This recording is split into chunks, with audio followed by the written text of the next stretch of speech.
बहुत बहुत स्वागत है आप सभी का। आज की बड़ी खबरें लेकर आए हैं जहां पर जानेंगे मुख्य समाचार एक एक करके। इस वीडियो के माध्यम से हर वो बड़ी खबर आप सभी तक पहुंचाएंगे जो मुख्य समाचार में शामिल है और जो खबरें आप सभी के लिए जानना भी बेहद ही जरूरी है। तो आप भी वीडियो में लगातार साथ में बने रहिएगा।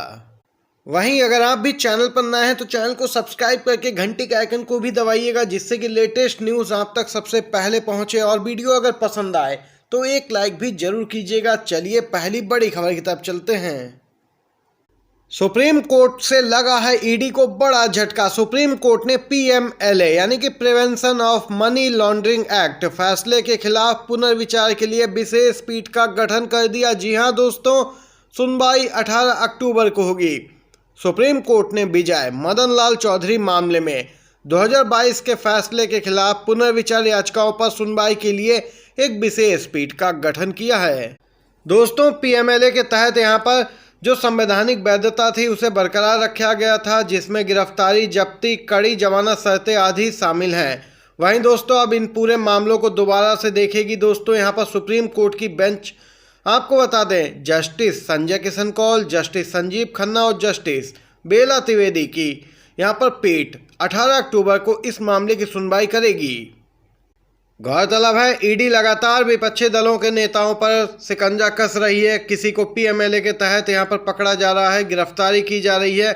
उसी में से एक मामला ये भी था विजय मदन लाल चौधरी का पीएमएलए के तहत, जिसके खिलाफ पुनर्विचार याचिकाओं पर एक बार फिर से विशेष पीठ का गठन किया है सीजीआई ने। दोस्तों ईडी को बड़ा झटका लगा है। इस समय की बिग ब्रेकिंग न्यूज निकल के आई। चुनाव के मौसम में देश के राष्ट्रपति और उपराष्ट्रपति के दौरों पर राजस्थान के सीएम अशोक गहलोत की आपत्ति से यहां पर उपराष्ट्रपति जी तिलमिला गए। जी हां दोस्तों, वे गहलोत की आपत्ति को संवैधानिक पदों पर बैठे लोगों की मर्यादा के खिलाफ कहने लगे। दोस्तों आपको बताते चलें, सवाल ये है कि आखिर चुनावी मौसम में राष्ट्रपति और उपराष्ट्रपति के इतने ज्यादा दौरे क्यों हो रहे हैं, खासकर उन राज्यों में जहां पर चुनाव होने हैं कुछ ही समय में। ये बात किसी से फिलहाल छिपी नहीं है कि राष्ट्रपति हो या फिर उपराष्ट्रपति पिछले कुछ महीनों से उन 5 राज्यों की लगातार यात्राएं कर रहे हैं जहां अगले महीनों में विधानसभा चुनाव होने हैं। राष्ट्रपति द्रौपदी मुर्मू मध्य प्रदेश जा रही हैं, तो वहीं उपराष्ट्रपति जगदीप धनखड़ राजस्थान का दौरा कर रहे हैं। इन 5 राज्यों में महामहिमों के दौरे की वजह से राज्य सरकारों को अलग से इंतजाम करना पड़ता है और इसका असर राजनीतिक दलों के चुनाव प्रचार अभियान पर भी पड़ता है। वहीं दोस्तों अब यहाँ पर सीएम गहलोत ने उपराष्ट्रपति की 5 जिलों की यात्रा पर आपत्ति जताई थी। उन्होंने कहा कि ऐसी यात्राओं से सभी प्रकार के संदेश जाएंगे जो लोकतंत्र के लिए अच्छा नहीं है और यहाँ पर महामहिमों को कुछ दिन घर पर आराम भी करना चाहिए। बड़ी बात कही है सीएम गहलोत ने तंज भरे लहजे में। दोस्तों इसी के साथ अगली खबर की तरफ चलते हैं। बीजेपी के वरिष्ठ नेता सुब्रमण्यम स्वामी ने एक बार फिर से अपनी ही सरकार को निशाने पर लिया है। जी हां दोस्तों, चीन से डील में राष्ट्रीय हितों की अनदेखी कर रहे हैं नरेंद्र मोदी। सुब्रमण्यम स्वामी का जोरदार हमला। इस समय की बिग ब्रेकिंग न्यूज, बीजेपी के राज्यसभा सांसद रहे सुब्रमण्यम स्वामी एक बार फिर से अपनी ही सरकार पर हमलावर हैं। उनका कहना है कि वह पीएम मोदी से घृणा नहीं करते हैं, लेकिन जिस तरह से वो चीन से डीलिंग में राष्ट्रीय हितों की अनदेखी कर रहे हैं वो उनको गलत लगता है। इस वजह से वो पीएम मोदी की आलोचना समय समय पर करते रहते हैं। स्वामी का कहना है कि चीन ने हमारी हजारों स्क्वायर किलोमीटर जगह पर कब्जा कर लिया, पर पीएम मोदी ने कहा कोई नहीं आया। इसी तरीके की बात दोस्तों राहुल गांधी ने भी कही थी जब वह लद्दाख दौरे पर गए थे। वहीं अब यहाँ पर सुब्रमण्यम स्वामी ने कहा है कि प्रधानमंत्री मोदी यहाँ पर देश की अर्थव्यवस्था को तबाह करने पर भी आमादा हैं और लगातार देश में महंगाई, बेरोजगारी बढ़ती जा रही है। दूसरी तरफ ये 56 इंच का सीना लेकर डरे बैठे हैं। इन्हें चीन को मुंहतोड़ जवाब देना चाहिए। सुब्रमण्यम स्वामी ने एक बार फिर से बीजेपी और यहाँ पर पीएम मोदी को निशाने पर लिया। दोस्तों इसी के साथ एक और बड़ी खबर की तरफ चलते हैं। बड़ी खबर दोस्तों इस समय निकल के आ रही है। जयपुर जाकर बीजेपी नेताओं पर जबरदस्त तरीके से भड़के हैं गृह मंत्री अमित शाह, नाराज हुए हैं शाह। जी हाँ दोस्तों, प्रत्याशियों के पैनल तक तैयार नहीं कर पाया संगठन। वहीं दोस्तों गृह मंत्री अमित शाह का गुस्सा फूटा है। शाह को संघ के साथ भी मीटिंग करनी थी, लेकिन उसे भी चुनाव की अधूरी तैयारियों के चलते कैंसिल कर दिया गया। केंद्रीय गृह मंत्री अमित शाह और यहां पर बीजेपी के राष्ट्रीय अध्यक्ष जेपी नड्डा का अचानक जयपुर दौरा चर्चा का विषय बना हुआ है। यह दौरा पहले से फिक्स नहीं था।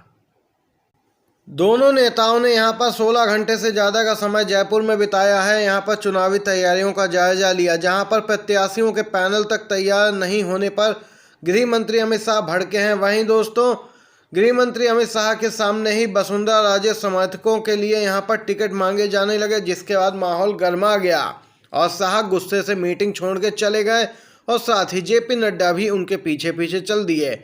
ये बड़ी खबर निकल के आई। इसी के साथ एक और खबर की तरफ चलते हैं।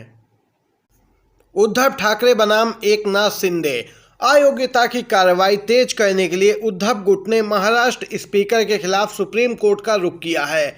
मामला गहराता जा रहा है और यहां पर राजनीतिक घटनाक्रम भी बदल रहा है, जहां एक तरफ महाराष्ट्र विधानसभा के स्पीकर फैसला लेने में देरी कर रहे हैं क्योंकि मामला उनकी ही सरकार से जुड़ा है।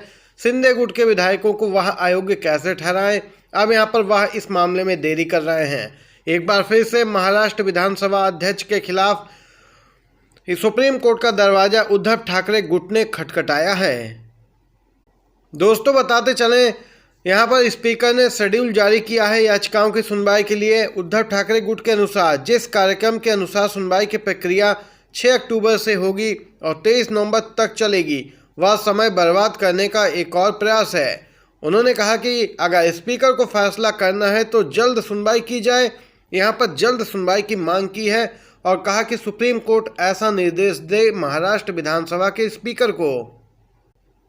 यहां पर देख सकते हैं दोस्तों, लगातार फैसले को टाला जा रहा है। अब यहां पर 6 अक्टूबर से 23 नवंबर तक इन याचिकाओं पर सुनवाई चलेगी, जिसे एक तरह से कहें तो समय बर्बाद करने का एक और प्रयास है स्पीकर द्वारा।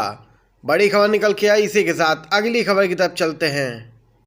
मध्य प्रदेश में राहुल गांधी गरजे हैं बीजेपी पर, पीएम मोदी पर साधा निशाना। राहुल गांधी ने उठाया जातिगत जनगणना का मुद्दा, कहा भ्रष्टाचार का केंद्र है मध्य प्रदेश। मध्य प्रदेश में इसी साल चुनाव होने हैं। इसी बीच कांग्रेस नेता मध्य प्रदेश पहुंचे, वहां पर एक सभा को संबोधित किया। दोस्तों, यहां पर प्रदेश की बीजेपी सरकार पर भी राहुल गांधी ने जबरदस्त तरीके से हमला बोला। राहुल गांधी ने कहा कि हमारी सरकार गरीबों और किसानों के लिए काम करती है, लेकिन मध्य प्रदेश की सरकार सिर्फ कुछ उद्योगपतियों के लिए काम करती है। बीजेपी वालों की यही फितरत है। राहुल गांधी ने कहा कि भारत के इतिहास में ऐसी सरकार पहले कभी नहीं आई है। मध्य प्रदेश भ्रष्टाचार का केंद्र बना बैठा है। कांग्रेस नेता राहुल गांधी ने कहा कि जब मैं सवाल पूछता हूं कि देश में कितने दलित, ओबीसी, आदिवासी जनरल हैं, तो कोई इसका जवाब नहीं दे पाता है। उन्होंने कहा कि केंद्र में हमारी सरकार बनने के बाद सबसे पहले हम जो काम करेंगे वह है जाति जनगणना करना।